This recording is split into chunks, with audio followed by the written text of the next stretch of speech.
Alexandre, bonjour. Nous sommes en direct pour une interview. Peux-tu raconter ton parcours, tes projets? Alors du coup moi mon nom de scène c'est Porter City mais je m'appelle Alexandre. Moi j'ai commencé la musique très jeune, j'ai commencé vers l'âge de 7 ans, en fait j'ai commencé par tout ce qui était show lumière et après plus tard de fil en aiguille j'ai commencé à toucher un peu à passer la musique etc. Et du coup vers l'âge de 13 ans j'ai vraiment commencé à toucher à tout ce qui est MAO. Donc la musique assistée par ordinateur, etc. Et c'est vrai qu'au début, je voulais faire ça sur Logic Pro, qui est un logiciel sur Mac. Sauf que j'avais pas assez d'argent pour m'acheter un Mac. Et du coup, j'ai pris FL Studio et j'ai commencé sur Windows. Et maintenant, du coup, donc j'ai 20 ans et je travaille sur FL Studio et sur Ableton. Parce que Ableton, c'est vrai que c'est vraiment pas mal pour tout ce qui est où tu peux aller plus loin dans le mix, etc. Donc c'est vraiment bien. Et maintenant, bah, du coup, j'ai aussi mon label, la Home Records, et donc je produis des artistes, je produis des événements. Bon, là avec le Covid, je sais pas, voilà, c'est un peu compliqué, mais bon, il y a quand même des projets dans les cartons et tout, et puis voilà, il y a quand même des choses qui se font. Donc, Quel âge tu t'es dit je vais commencer vraiment à rentrer dans le milieu DJ? Moi, je pense que ouais, c'est surtout vers l'âge de 15 ans, je pense. Parce que bon, il y avait l'école ça, mais ça me plaisait pas forcément. Et je pense que c'est au début du lycée en fait, à la fin du collège.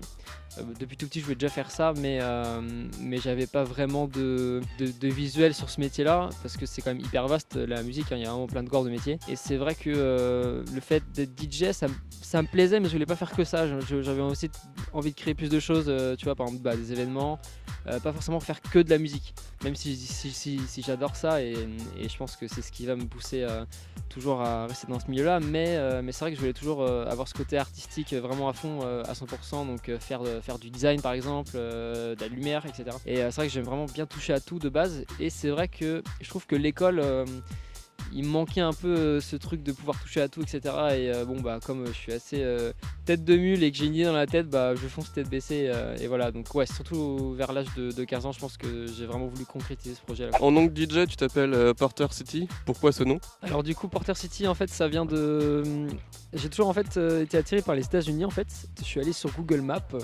Et j'ai cherché des noms de villes et j'ai trouvé une ville où il y avait le nom Porter dedans. Je trouvais ça sympa et du coup bon bah tout simplement c'est comme ça que j'ai trouvé mon nom. Donc tu t'es inspiré de Google Maps pour trouver un nom de DJ. Carrément, c'est ça. Il y a pas de secret. Donc ce mec a vu Google Maps, j'ai pris ça et ça le fait. Voilà, c'est ça carrément. Et non mais après ouais, plus sérieusement, le nom est aussi inspiré de Silk City. C'est un groupe avec Mark Ronson et Diplo, et ils font des trucs assez dans un style un peu hip-hop, mais assez électro, et je trouvais ça assez sympa, et j'aimais bien en fait toute l'image qu'il y avait autour de leur nom, pas forcément au niveau de la musique, enfin même si j'aime bien ce qu'ils font musicalement, mais c'est surtout l'inspiration au niveau de l'image qu'il y avait autour de leur nom. Je trouvais ça sympa, et puis du coup ouais, Silk City, Porter City, et puis le nom Porter, ouais bah voilà, c'est sur Google Maps. Je suis allé aux États-Unis, bam, et voilà, c'est comme ça que j'ai trouvé mon nom. Ok, donc le mec se foule pas trop. Tu mixes quel style de musique en général? En général, c'est plutôt assez house. Moi, j'aime bien tout ce qui est aussi gospel, soul et la garage un peu, donc un peu du style Disclosure. Et c'est vrai que ouais, je mélange un peu tout ce qui est house, tech house, soul et aussi disco un peu. J'ai vu que tu remixais beaucoup d'anciennes musiques, ça t'inspire beaucoup? Ouais, bah je pense que, enfin, après si on va dans l'histoire de la musique, la plupart, par exemple dans le hip-hop ou toutes les choses comme ça, c'est souvent des très vieilles musiques des années 70, 60 qui sont reprises. Et comme par exemple Can For La Love de Tupac, c'est aussi une reprise en fait. Et il y a beaucoup de musique comme ça. Et c'est vrai que je pense que le sampling, ça s'appelle le sampling, le fait de reprendre un hook ou un sample d'une musique, je pense que c'est un truc qui restera toujours en vogue, parce que c'est vrai que c'est toujours une source d'inspiration, les anciennes musiques. Et ouais, moi je remixe souvent des anciennes musiques pour le coup, et ça m'arrive parfois de faire aussi des remixes de titres assez récents comme London Grammar, un de mes derniers remixes qui est sorti. Il y a une musique qui est sortie de London Grammar fin janvier par là. Et le track j'ai fait en 1 heure, paf, et puis voilà. Donc ouais, je fais aussi du sampling d'anciennes musiques et en même temps des remixes assez nouveaux. Donc j'essaie de combiner l'ancien et le vieux.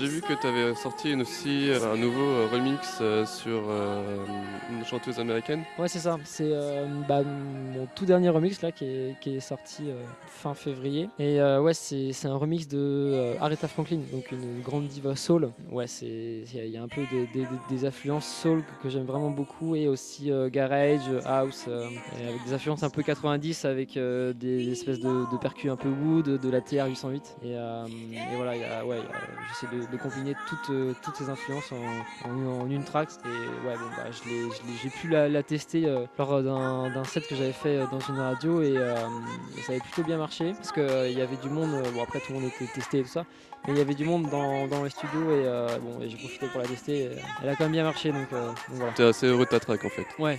C'est vrai que pour moi en tout cas, toutes les tracks que je sors, c'est un peu mes bébés quoi. J'essaie de bien de peaufiner. En plus je suis assez perfectionniste, donc j'aime bien que tout soit nickel, les arrangements et tout ça. Donc, ouais.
En général, quand tu fais de la production musicale, ça te prend combien de temps?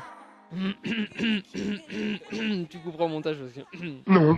Alors ça dépend franchement, parce qu'il y a des fois où je vais être à 100% ultra motivé et tout à fond, enfin pas motivé mais comment je pourrais dire ça, concentré, voilà. Et c'est vrai que ça dépend vraiment, hein. Il y a certaines musiques je vais les faire en 2 heures honnêtement, et d'autres où ça va prendre un peu plus de temps parce que t'as plein d'idées mais tu sais pas trop comment les arranger pour que vraiment que ça aille au plus proche de ton idée de base. Et ouais, ça dépend vraiment. Il y a vraiment des fois où je peux faire une musique en 2 heures, c'est plié, et d'autres fois où ça peut mettre plusieurs semaines, voire plusieurs mois des fois pour certaines. J'ai vu que aussi tu as intégré une radio qui est basée sur Saint-Nazaire qui s'appelle Future Radio. Tu peux expliquer comment ça s'est déroulé pour que tu y rentres? Alors en fait c'est une longue histoire entre guillemets, parce que moi je connais, c'est des amis à moi en fait, et que je connais depuis très longtemps, depuis le collège, et en fait ça s'est fait un peu de fil en aiguille.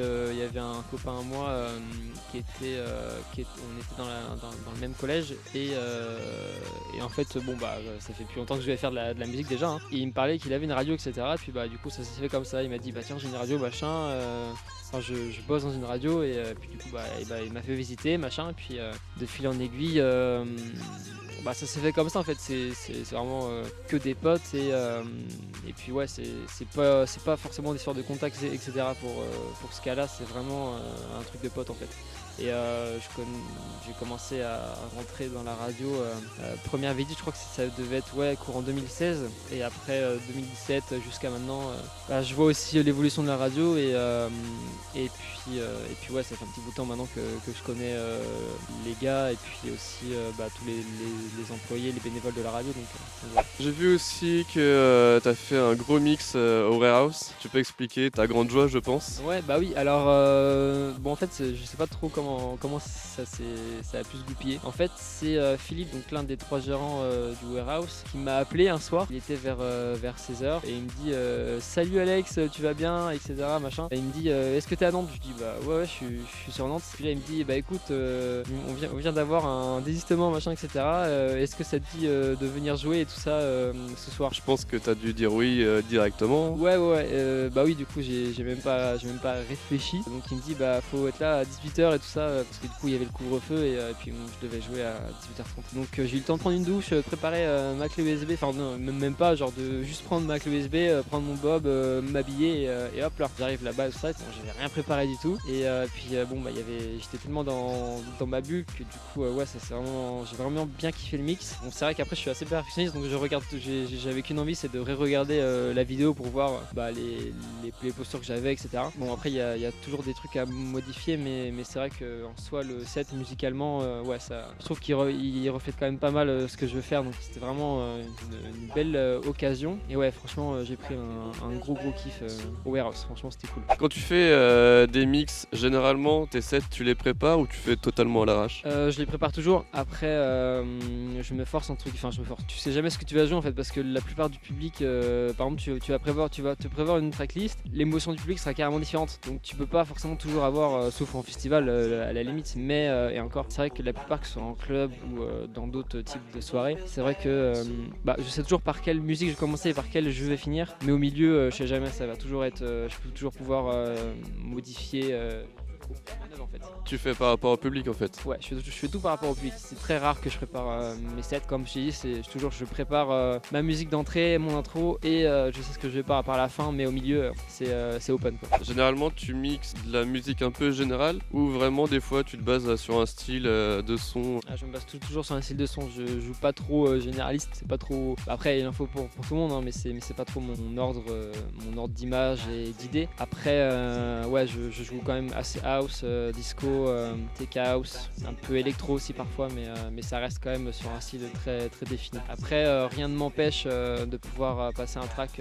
ultra connu, et ouais, dans l'idée globale, ça reste quand même sur un style défini. Si tu devais mixer sur un festival, ça serait lequel? Sans hésiter, ce serait Coachella, direct. Ah ouais, Coachella, c'est énorme, ce festival.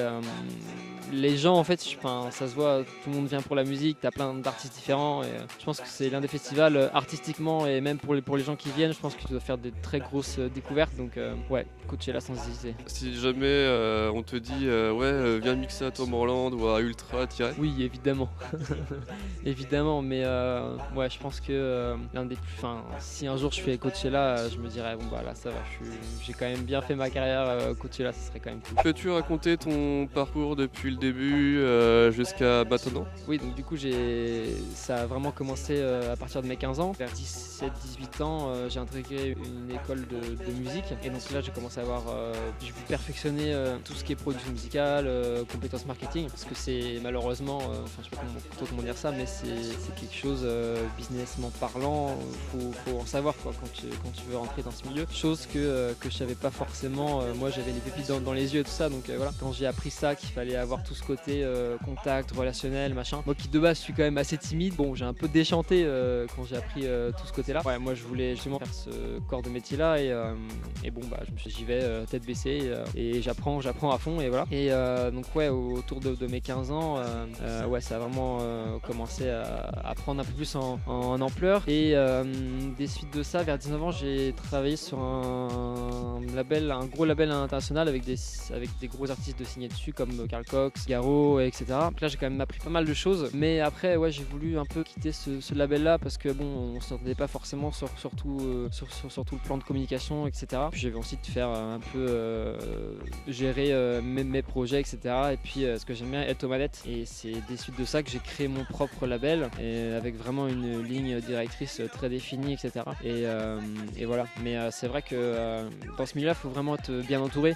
Faut vraiment faire attention avec qui tu t'associes. Enfin, voilà, faut vraiment faire gaffe à tout ça. C'est hyper compliqué. Mais voilà, je pense que si dès le départ tu sais t'entourer de bonnes personnes, il n'y a pas trop de soucis à se faire. Mais bon, c'est vraiment c'est un milieu, c'est une jungle. Hein, mais voilà, faut faire bien attention avec qui tu bosses, etc. Et puis après, bah, ça se fait tout seul. Hein. Justement, en parlant de label, tu fais partie d'un label qui s'appelle La Room Record. Peux-tu m'en parler? Ouais, La Room Records, en fait, c'est mon label que j'ai créé début 2020. Donc, pas la meilleure année évidemment pour créer un label, mais bon, on a eu la chance de faire quand même une première soirée test. Et en fait, ouais, c'est un très gros projet. En fait, moi, le but de mon label, c'est aussi de créer des soirées, faire découvrir des artistes pas forcément très connus. Et le tout, c'est d'allier tout ce monde-là, en fait. C'est-à-dire que j'ai pas envie que ce soit ce côté business toujours là en avant, en mode bah faut sortir des tracks tous les mois parce que bah il faut qu'on sorte des tracks. Moi, je vais pas faire ça comme ça. Je veux vraiment, évidemment, il y a une ligne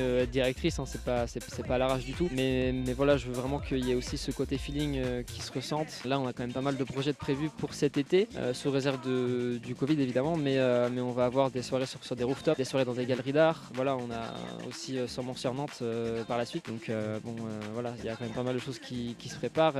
Mais je veux aussi mettre le label en avant en tant que production d'événements très atypiques, quoi. On a un projet dans le label qui s'appelle la Room Session. Et la Room Session, le but, c'est de créer des soirées dans des lieux atypiques. Donc c'est un peu comme si c'était un mélange de cercle et boiler room, c'est-à-dire qu'on met le DJ en plein milieu, comme ça se faisait dans certaines soirées, et aussi de mettre le DJ dans un lieu ultra atypique, justement comme dans des rooftops ou dans d'autres endroits très très connus.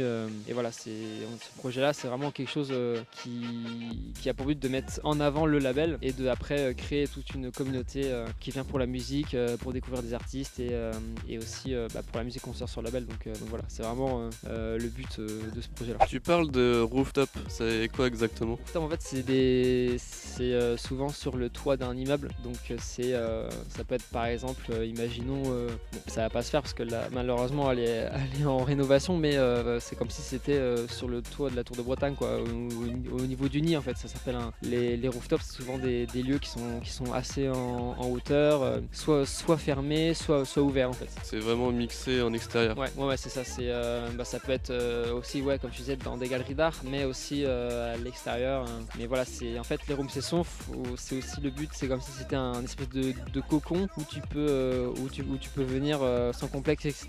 Et voilà, en fait, je veux vraiment développer toute cette image là autour de ce projet et de cette soirée justement, notamment la room session. Ok, très intéressant tout ça. Bon, Porter City, je pense qu'on a fait un bon tour sur toutes les questions que j'avais. Je pense qu'on va se quitter dessus, à moins que tu penses à autre chose. Non, de mon côté, ouais, je pense qu'on a fait un bon tour du propriétaire. Non, voilà, c'était une super interview et puis je te remercie Romain pour cette interview et puis à bientôt j'espère. Bientôt j'espère, j'espère se retrouver très vite. Peut-être sur un DJ set, pourquoi pas en B2B. Pourquoi pas. Ok, bon à plus tard. Get up.